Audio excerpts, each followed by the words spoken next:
What's going on, and welcome back to another gear review and setup video. And in this video we're going to be going over the Ferro Concepts PVS31 battery pack retention system. Now this guy's going to run you roughly around 55 bucks. This is actually the second one that I've purchased, so if you are debating getting one of these things, I highly recommend it, and I highly recommend that you jump on it as soon as possible. Ferro Concepts sells these things out about as fast as they post them on their website, so take advantage of the opportunity now if it is available to get it, because it can be a pretty long wait. I did have to wait both times that I purchased this because of the delay in the manufacturing, getting it back up on their website, and how fast it sells out. So with that, I definitely think this is definitely on the innovation side of all the battery pack systems that are out on the market.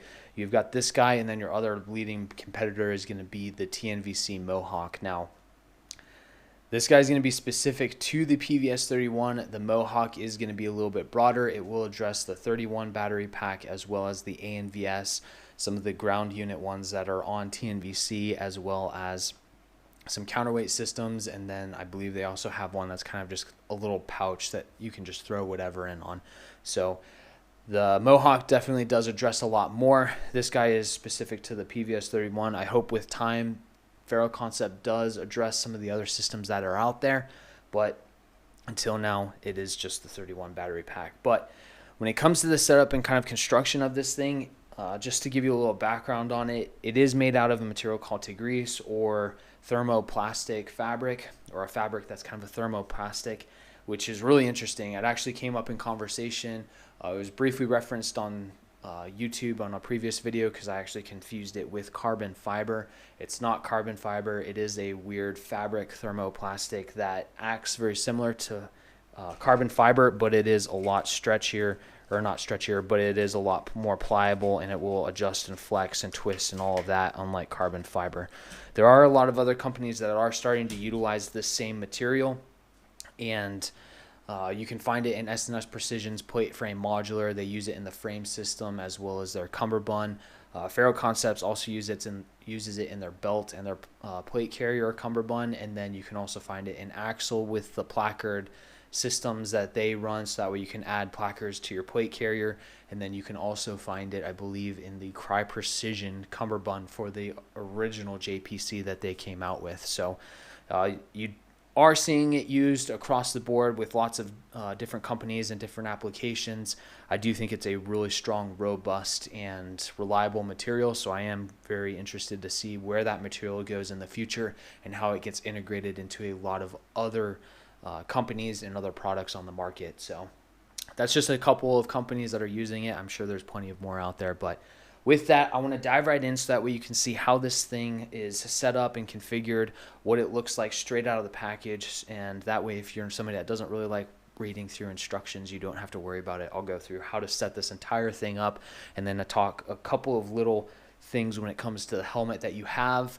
I have the ops core, the airframe, and the Cayman here right next to me, so I'll be able to reference some of the things I'll talk to you when it comes to setting this guy up on different rail systems, because you won't always need these anchors that come with it. So when it comes to what you're going to get in the package itself, you're going to get your main component right here. You're going to get your strobe component. You're going to get 3 clamps, a little piece of micro cable or cord, and then you're going to get your anchors for the rear bolts on your rail systems on your helmet. And then you're going to get 3 lengths of shock cord, a short, medium, and long. You really only need the short and the long. The medium is entirely up to you whether or not you want to use it. The medium one is specifically used for the strobe portion. You tie it off to these top 2 holes on the strobe front end, and then that is going to wrap around your mount and shroud for your night vision. I don't really like doing that, but it is an option if you do want to do that.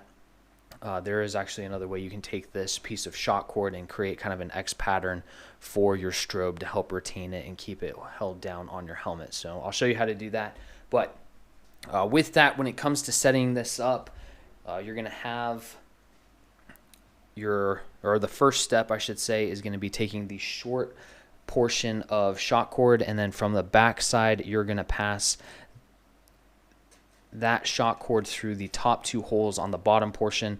The bottom portion is going to be all the little holes, and then the top portion is going to be your larger cutouts and holes. So with that, go from the bottom or the back side to the front side, pull it all the way through, and then pass this guy underneath the elastic retention band and Velcro, and then you're going to pass this through this large hole right there, and then go front to back, pull that not all the way through, but a little bit of the way, and then you're going to take this and then pass it through that second hole that's right above it, and then from there you can take one of your clamps and then clamp that off. From there, I would highly recommend that you tie this off. I would wait until the end when you have this completely set up on your helmet and you take your battery pack and you throw it in there. That way you're getting a nice tight fit and you're not cutting the cord too short. From here, you're going to take your strobe section. This actually has a lot of different holes, so you can adjust this based off the helmet size that you're running. Most of the time you'll use these top 2 holes right here. With the airframe though, you may want to adjust this and play around with it just because that's a 2-piece helmet system. With the Cayman hybrid helmet, I would also play around with it as well because that's another 2-piece helmet as well. So with that, you're going to take your long piece of shock cord and you're going to pass it through the top 2 holes on your main battery pack retention system frame, and pass it all the way through, pull it nice and tight, and then from here you're going to take it and pass it through the 2 holes that you've determined you want to put on or pass these through, so that way it properly fits your helmet and it will look just like that. It will cover up a little bit of a Velcro. Don't worry about it. That Velcro will sit nice and secure on the Velcro on your helmet, so you don't have to worry about that at all. From there, you're going to go from the back to the front. Actually, correction. You're going to pass these through from the front to the back. No, that is not right at all. It is from the back to the front. That looked a little weird when I saw that. So from the back to the front. I'm reading my instructions a little weird. I wrote them all up on the board so that way I wouldn't have to reference everything off of my phone. So from the back to the front, like I said, and then from here you can either incorporate these anchors on your rail systems, or you can just pass the shock cord straight through the rails, so that way it is a little bit more tighter fit. So what I'm talking about when it comes to that is, like you can see on this Cayman helmet, on the back of these rails, you have this open slot right here. I would take this battery pack system, set it up on the helmet like so, and then from here you can pass that shock cord through here, and then from the front to the back you pull all that nice and tight. I feel like this does a much better job of securing this entire battery pack to the helmet itself, because you're anchoring it to the rail and you're maximizing that stretch and pulling that entire battery pack into the helmet rather than running it through these little anchors. When you run it through these little anchors, you're really going to have a lot of excess material that you're going to have to cut off at the end. But what it will end up looking like is you pull that bolt out and then you're going to set it up like so. It's just not my preference when it comes down to it. One, because I like being able to utilize this material and space for these strobes, so you can pass this underneath that bungee, so that bungee is going to help retain these V lights for marking, and then just maximize everything when it comes down to it in the space that you have. It'll still do that with this, but I feel like it's just a better fit when it comes down to it if you're running it off of the rail itself.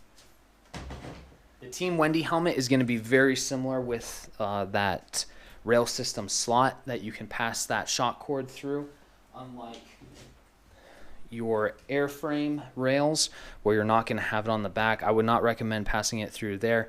These things are pretty fragile when it comes down to it. I've passed stuff through these in the past, and I know a couple of other guys that have the airframe, and these will actually break with enough tension on them, as well as just use and abuse, and then if you drop your helmet, you can actually chip those off. With the ops core, it's the same. I actually kind of have this all taken apart right now, so I'm kind of spilling everything everywhere. But these rails don't have anything on the back here. The new rail systems for the new OpsCore helmet are a little bit different. You do have some channels you can pass stuff through, but this guy you do have to utilize those anchors as well. So, and that's going to be for any of the older OpsCore like maritime helmets and high cut helmets that they have. So with that, I'm going to dive right back into this so that way we can finish it up. You're going to pass these through the top and then, or the front, and then go through the back, and then the bottom two holes in the middle of your system is where you're going to pass this back through. So let's get that through.